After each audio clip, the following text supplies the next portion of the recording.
म्हणजे 100पैकी 98% घरामध्ये अशा सासूसुना असतात. तर माझं जे पर्सनल नातं आहे माझ्या सुनेबद्दल ते उरलेल्या 2% मोडतं. त्या 2% सासूसुना आहेत त्या मी आणि माझी सून आहोत. कारण मला असं वाटतं की निर्मितीताईचं जे ती जी आहे ना ती ती आत्ता एवढीशीच आहे लोकांसमोर. तिचं ही बाजू आलेली नाहीये. जेव्हा ही स्क्रिप्ट माझ्याकडे आली आणि मला असं वाटलं की या मध्ये त्या सगळ्या शेड्स आहेत ज्या निर्मितीताई कदाचित मिस करत असेल. प्रार्थनाबद्दल मी प्रार्थनाच्या माणुसकीचा जास्त चाहता पहिल्यांदा झालो, कारण मी तिचं काम फिल्म मधलं कुठलं बघितलं नव्हतं. एकदम मस्त मस्त.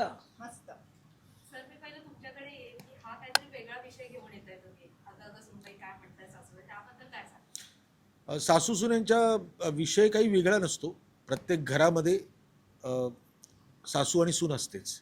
मात्र तो विषय मांडण्याची जी एक कला आहे किंवा हातोटी आहे ती या सिनेमामध्ये वेगळी आहे. कारण सासू सुना या सतत फक्त एकमेकांवर कुरबुरी करणाऱ्या, एकमेकांबद्दल आकस धरून जगणाऱ्या, एकमेकांना पाण्यात पाहणाऱ्याच नसतात. कधीकधी आमच्या फिल्ममधली जी लाईन आहे की प्रत्येक यशस्वी पुरुषाच्या मागे एक बाई असते खंबीरपणे उभी, मग एका बाईच्या मागे खंबीरपणे दुसरी बाई का उभं राहत नाही, तर त्याची उत्तरं म्हणजे अगं अगं सुनबाई काय म्हणताय सासूबाई. मॅम मी तुमच्याकडे येईल की ह्या मूवीमध्ये म्हणजे जी सासूचा रोल आहे ते स्वीकारताना तुम्हाला असं म्हणजे काय वेगळे पण वाटतं काय ते कॅरेक्टर सांगतं? मला असं वाटतं की सासू सून हा हॉट टॉपिक आहे. घरोघरी सासूसुना असतात आणि जसं म्हटलं केदारने तसं भांडण वगैरे असतात. पण या सासूसुनांचा दृष्टिकोन जेव्हा वेगळा होतो एकमेकींकडे बघण्याचा, तेव्हा काय घडतं? तेव्हा कसं सगळं चित्रच बदलून जातं, ते दाखवण्याचा प्रयत्न या सिनेमातून आम्ही केलेला आहे. प्रार्थना तुला ताईची सून म्हणून जेव्हा ह्या मूवीमध्ये एक कॅरेक्टर मध्ये आलं समोर की निर्मिती ताईची सून म्हणून काम करायचं तेव्हा तुझं असं ती एक्साइटमेंट काय होती किंवा काय रिॲक्शन होतं? जेव्हा स्क्रिप्ट मला मला स्क्रिप्टचं नरेशन मिळालं तेव्हाच मला असं वाटलं होतं की हे कॅरेक्टर म्हणजे इथे सासू आणि सूनच दिसते, तर मनस्वीचं जर कॅरेक्टर मी करते तर स्मिताचं कॅरेक्टर कोण करणार आहे. आणि सरांनी ज्या पद्धतीने वाचलं होतं मला कळलं होतं की निर्मितीताईच असेल. आणि तरी मी सरांना जेव्हा विचारलं तेव्हा सर म्हणाले निर्मितीताईच करते. म्हटल्यावर एक वेगळंच ऑफकोर्स एक दडपण आलं होतं. आणि एक्सपिरियन्स ओव्हरऑलच आता आय थिंक मला असं वाटतं की आम्ही खूप खूप केलं आहे. आता ते जे पडद्यावर दिसेल ना तेव्हा कळेल की आमची केमिस्ट्री का तो एक्सपिरियन्स काय होता. आणि आता ते प्रेक्षक सांगतील खरं तर. मॅम तुमच्या आणि तुमच्या सुनेबद्दल मला म्हणजे रिअल लाईफ सुनेबद्दल जाणून घ्यायला खूप आवडतं कसं ते वेगळं आहे कारण तशीच एक सासूचा रोल तुम्ही आज प्ले करता.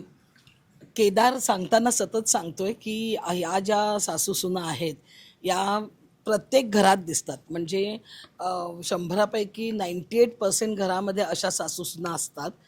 तर माझं जे पर्सनल नातं आहे माझ्या सुनेबद्दल ते उरलेल्या 2% मोडतं. त्या 2% सासूसुना आहेत त्या मी आणि माझी सून आहोत. दोघी तितक्याच डॅशिंग आहोत, दोघी तितक्याच काम करणारे आहोत आणि मस्तीखोर तर आहोतच. म्हणजे जशी मी आहे तशी माझी सून आहे. त्यामुळे आमचं इक्वेशन एकदमच वेगळं आहे. आणि जेव्हा केदार सर तुमच्याकडे आले ही स्क्रिप्ट घेऊन की तुम्हाला एक सासूचा रोल प्ले करायचा आहे, तेव्हा म्हणजे काय थॉट प्रोसेस काय होती करायचं? नाही. थॉट प्रोसेस म्हणजे मी जी घरी आहे त्याचा आणि ह्या रोलचा काहीच संबंध येत नाही. हे मला कॅरेक्टर प्ले करायचं आहे आणि ती मी खरी सासू आहे तिच्याबरोबर जे आहे ते. त्यामुळे हे कॅरेक्टर करायला मला कॅरेक्टर आणि तो त्या पहिल्यांदा तुम्ही दोघं काम करताय तो असा एक्सपिरियन्स काय असेल वेगळा? मी पहिल्यांदा जरी त्याच्याबरोबर काम करत असले तरी त्याचं सगळं काम बघितलेलं आहे. त्याच्या एकांकिकांपासून त्याचं सगळं काम बघितलेलं आहे. तो कसा हळूहळू एक एक स्टेप चढत वर गेला आहे. आकाशातून पडलं नाही तो डिरेक्टर झाला असंही झालेलं नाही आहे. तो खूप मेहनती आहे. त्यांनी शिकून घेतलं आहे. त्यांनी विपरीत परिस्थितीमध्येही काम करून शिकून घेतलं आहे सगळं आणि आज तो या पोझिशनला आहे. सो मला तर आनंदच होणार की इतका आपला मुलगा इतका वर टॉपला गेला आहे आणि आता एक उत्कृष्ट स्क्रिप्ट घेऊन तो आपल्याकडे आला आहे. त्याच्यावर काम करायला मजाच आली मला खूप. सर मी तुम्हाला विचारेन की तुम्हाला या दोघींसोबत म्हणजे काम करताना कसं वाटतंय? पहिल्यांदाच तुम्ही काम करताय. निर्मितीताईबरोबर काम करण्याचा योग येत नव्हता आणि या निमित्ताने तो येतोय.